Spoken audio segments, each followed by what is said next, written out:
মুসলিমদের অভিশাপে পাপের শাস্তির দাবানলে পুড়ছে মার্কিন যুক্তরাষ্ট্র। এবার সবকিছু ধ্বংসের ভয়ে চলমান ইসরায়েল ফিলিস্তিনি যুদ্ধের বিরতি চাইছে যুক্তরাষ্ট্র।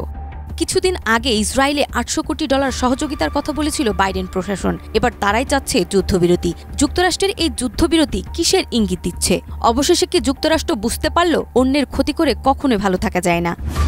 2024 সাল পুরোটা সময় জুড়ে গাজা ধ্বংসে ইসরায়েলকে একের পর এক সহযোগিতা করে গেছে যুক্তরাষ্ট্র। সিল্কোর সিল্ক অ্যান্ড শাইন, যাতে আছে আর্গান অয়েল ও ওট প্রোটিনের গুডনেস, যা আপনার চুলকে রাখে হেলদি অ্যান্ড শাইনিং। ক্ষমতা ছাড়ার আগেই বাইডেন সর্বশেষ $800 কোটি সহায়তার আশ্বাস দেন নেতানিয়াহুকে। এত কিছুর পরেও হঠাৎ এই যুদ্ধবিরতি ইঙ্গিত করছে লস অ্যাঞ্জেলসের অগ্নিকাণ্ডের কথা। কেননা অন্যের ক্ষতি করে কখনোই ভালো থাকা যায় না এবং সৃষ্টিকর্তা জুলুম করার শাস্তি পৃথিবীর বুকেই দিয়ে থাকেন।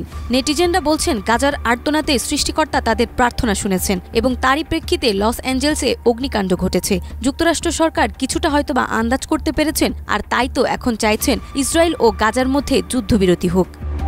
ফিলিস্তিনের স্বাধীনতাকামী সশস্ত্র গোষ্ঠী হামাসকে নির্মূলের লক্ষ্য নিয়ে অবরুদ্ধ গাজা ভূখণ্ডে হামলা চালিয়ে যাচ্ছে ইসরায়েল। ইসরায়েলি এই আগ্রাসনে ইতিমধ্যেই 46,000-এরও বেশি মানুষের প্রাণহানি হয়েছে এবং এর জেরে বিশ্বজুড়ে সমালোচনার মুখে পড়েছে দেশটি। এমন অবস্থায় গাজায় অবিলম্বে যুদ্ধবিরতির আহ্বান জানিয়েছে যুক্তরাষ্ট্রের প্রেসিডেন্ট জো বাইডেন। ইসরায়েলি প্রধানমন্ত্রী নেতানিয়াহুর সঙ্গে ফোন কলে এই আহ্বান জানিয়েছেন তিনি। 13 জানুয়ারি এক প্রতিবেদনে এই তথ্য জানিয়েছে বার্তা সংস্থা রয়টার্স।